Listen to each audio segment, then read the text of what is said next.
Hey guys, it's Gypsy Wolf. Thank you for joining me. I really appreciate it.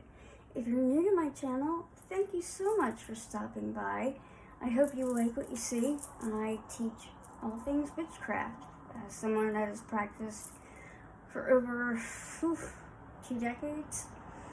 And so that includes spells, potions, powders, brews, kitchen witchery, you name it. I try to cover it on the light and dark side of the spectrum. And if you are one of my returning subscribers, one of my lovely witches, you guys rock. Okay, so I'm really excited about today's video. I should be asleep, but I promised myself I would show you guys how to do this before these herbs were no longer fresh and before I did my nails again, which would be at some point today. This project, the shorter your nails, the easier it will be, trust me.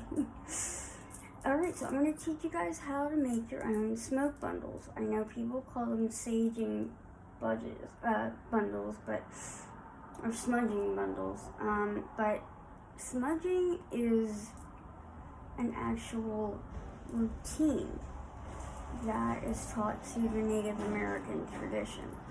Alright, so that's not what we are doing with it, unless that is your tradition.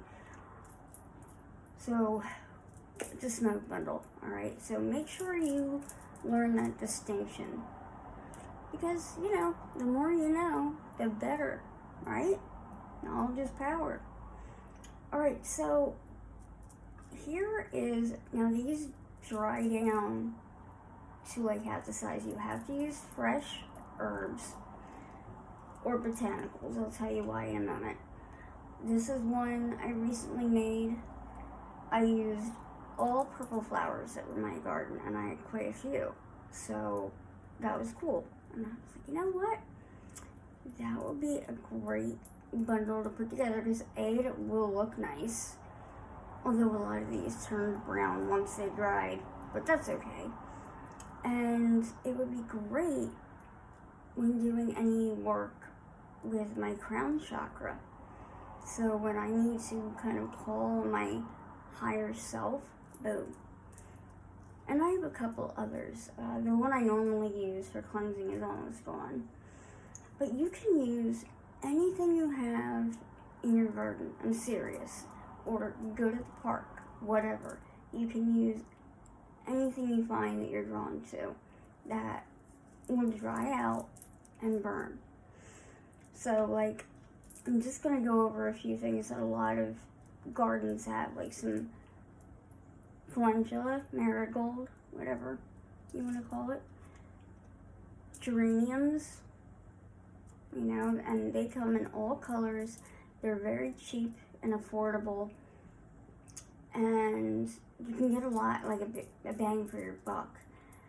And so they're very easy to grow as well. So if you don't really have many plants where you are, like in your yard or in your apartment, get a few geraniums, like smaller plants if you're in an apartment, put them in a pot and put them on your windowsill.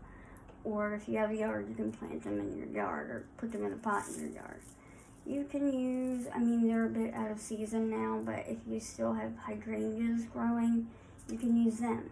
Now what I'm using in my bundle today, this is going to be like a super duper deep cleansing type of bundle. Like really as heavy duty as it can get. The only thing I could add would maybe be lemongrass, but I didn't grow it this year and I wish I had. Because now I need it, and I'm really getting into Asian cuisine, cooking it, and I need it now. Alright, enough of that. I'm rambling. So, the items I have, the botanicals I'm using for this, and you do not have to follow this recipe, or if you have 2 of these herbs in your garden, great, use them. So I'm using some rue, which is close to dry, and it's only been a day. some rosemary. Rue, I mean, you may have heard the term, you will rue the day.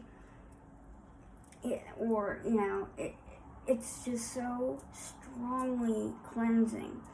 A lot of people use rue water for spiritual cleansing, baths and whatnot. Hyssop is the same. Rue and hyssop are in the same class when it comes to botanicals and what they do. Which, I have all these in my garden. I mean, they didn't all come at once. I build it up little by little each year. Unfortunately, though, things like lemongrass, basil, they're annuals, not perennials, so I have to redo it every year if I want to.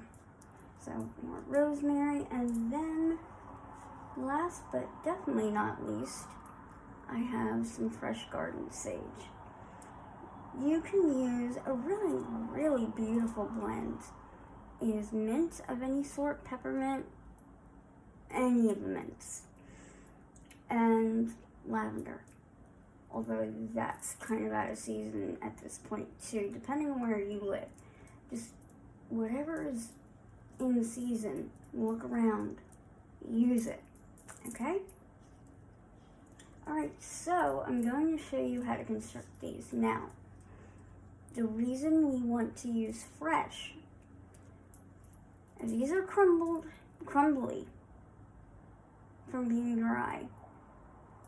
Everything is just going to fall apart as you try to wrap it. Okay, so you have to wrap it while they're fresh and pliable and malleable, and then you hang it to dry. So I'm going to start with my sage. And you want at least, from what I have found, for me, you want to plant at least one botanical where there's a fairly thick stem, or the plant itself, like the rosemary, is fairly thick itself, because you're going to want to kind of build and mold the other herbs around that. It gives it a bit of a base and just makes life easier, trust me. So, and you want to kind of alternate whether the leaves are going to the top or the bottom. And I always try to get some in the middle as well. If I can find the rest. Maybe that's it. Okay. So here's my sage. I think it needs... This is going to be a longer video than I would like. I know you guys have places to go, things to do, but it takes time. Anything worth having takes patience and time. That's what I always feel.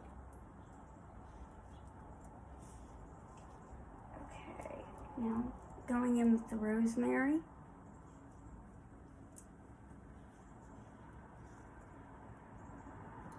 Putting that around my sage.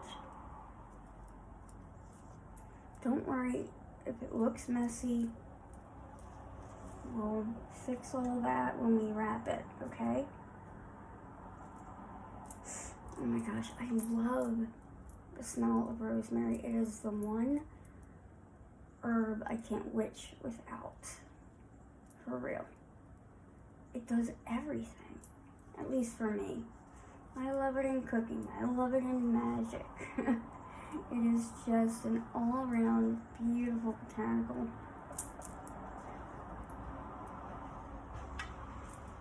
Okay, I'm going in now with my rue. And I'm not putting too much of this in because I don't really like the scent. It's not a bad smell. I just don't really care for it. It's not horrible, but I want the other botanicals to stand out more. when burning it.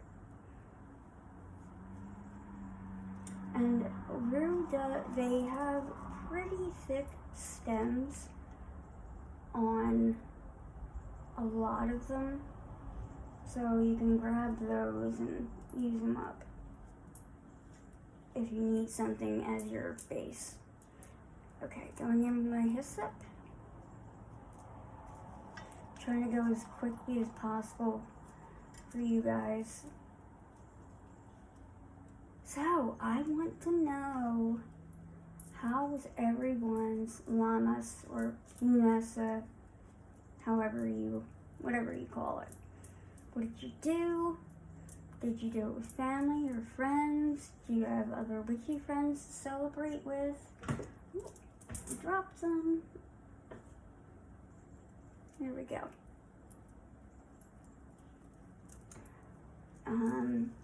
Yeah, or did you spend it alone? Either way, it was great. I ended up not feeling well that day, sadly, but I always give myself a week because I usually come up with a lot of ideas on what I want to do. So I have a new bread recipe I'm going to try this week at some point. But I did do a few things to celebrate. Like, I harvested some of my herbs, as you can see. And what else? Oh, I made a new type of tea using all sorts of berries because they do represent the harvest. I made sure to eat some. I had raspberries and strawberries with my yogurt for breakfast. And I know I did a few other little things, but like I said, I wasn't feeling that great. Oh, I forgot to mention to you guys, you're going to need, on top of the botanicals, you're going to need 100% cotton thread of some sort. I have learned the hard way to not use like the typical thread that you find at the store, which is made mostly out of polyester, but they do have all cotton rolls that are maybe a quarter more, something like that. But when you look at the bottom of the spool, it will tell you what it's made out of. So you need that and a pair of scissors. And like I said, you can use any plants you want. Just find something that calls to you, do it. If you know it's in your area, you know, you can just, if you're not sure about identifying the plant and what the uses are, you can look it up. You can use plant, I think it's called Plant Snap. They do have a free trial, and then they want you to spend your money, but there's a way kind of around that. I'm terrible. I'm so bad with that, but that's what I do. I shouldn't have to pay $50 or more per year to take a picture of a plant and have someone help me identify it. I would spend $20 a year. Sorry guys, need some water. I get the worst dry mouth in the world. Thank you to my medication. Thank you, medication. Okay, sorry about that. You guys, I hope you're having a nice cup of tea. Do any of you make your own tea? I'm curious. I do. I love, like, taking fruits that, you know, maybe the last pear or apple or whatever is going kind of past the point of where you should eat it or where you want to eat it, and slice it up, put it in my dehydrator, and use that in teas. Like, I just did peaches. I cannot wait to use them. And I want to do Asian pear. But I already have strawberries, blueberries, lemon, orange, things of that nature. And I just made some chicken feet too, guys. I dehydrated a couple. I still have to paint them. Okay, so back to the project. What I do to make it a little easier, and this is a lot of trial and error, guys, which is why I'm showing you, because I didn't even watch any tutorials, nada. I just went to town and made a lot, and I do mean a lot of mistakes. So you take a piece of your thread and you tie them in the center and make a knot so it holds them all together in one section here. So that way, as you wrap, you're not trying so hard to hold it all together while you're trying to wrap. And then after I make the first knot, I'll normally do another wrap.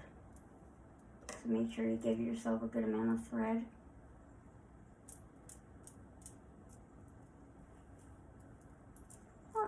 I'll do a couple wraps here. I have the thread for it, why not? I always give myself plenty of thread. You don't, it's easy to cut it off, but if you run short, you're kind of screwed. Alright, so let's knot this up. And at the end, we'll say our little chant with, you know, for the knot magic.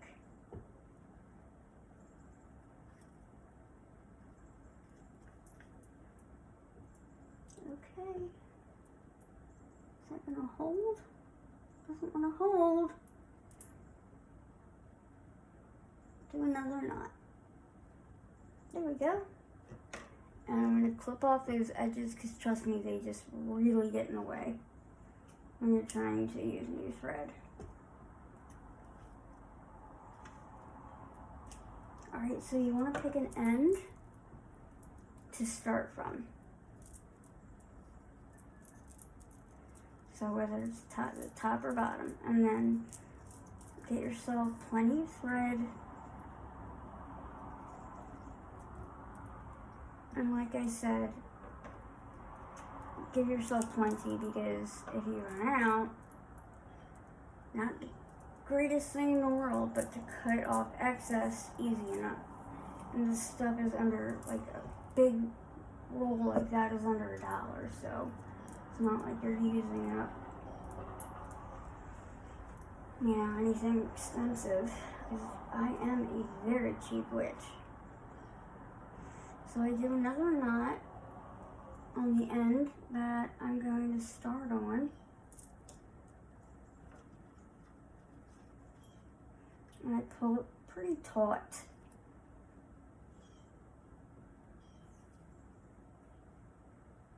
Make my knot. I don't even want to look at how long this video already is. Oh. I'm a talker. What do you want from me? And I don't rush things.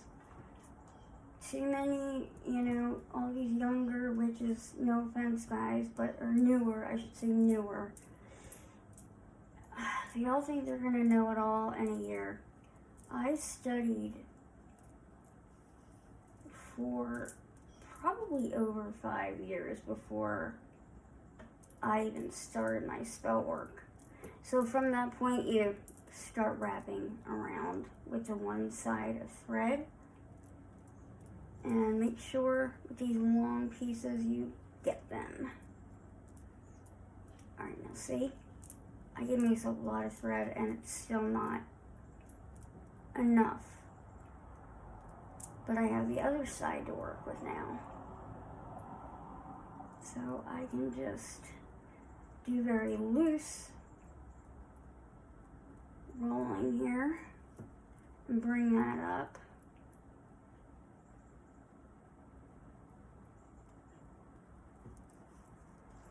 There we go.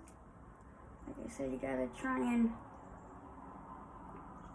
get those pieces, those leaves tied in.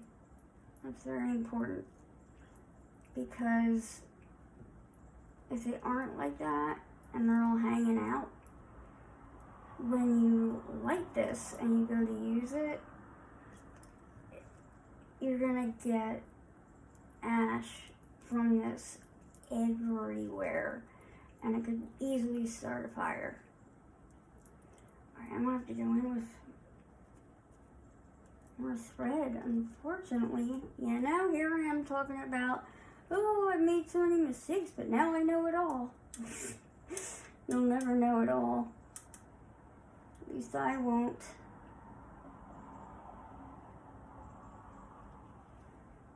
But that's a sign of a skilled witch, somebody that the more they learn, they realize how little they know. And that's truly how it is. It's funny how that all works. How long have you all been practicing? Are you newer to the craft? Or is this something you've done for a long time? And you just like watching videos to get new ideas? Because I do that all the time. I have a couple fellow witches that make videos now.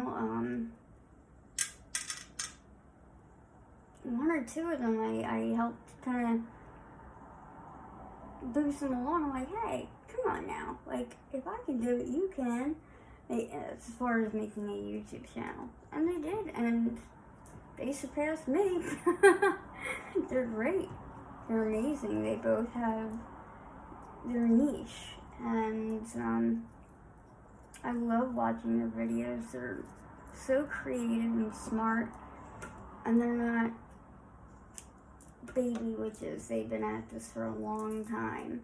So I can usually learn something from them, which I appreciate.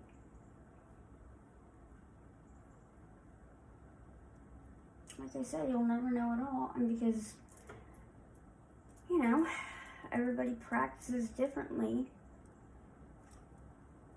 you learn something new from each person that maybe you never thought of, and you're like, that's a great idea, I should try that.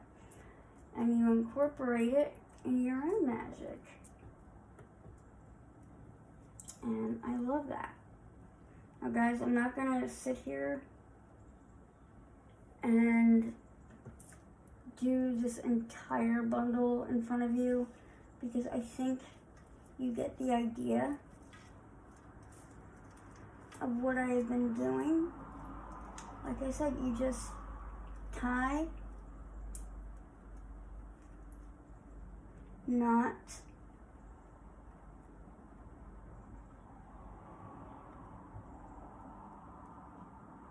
I can get the knot,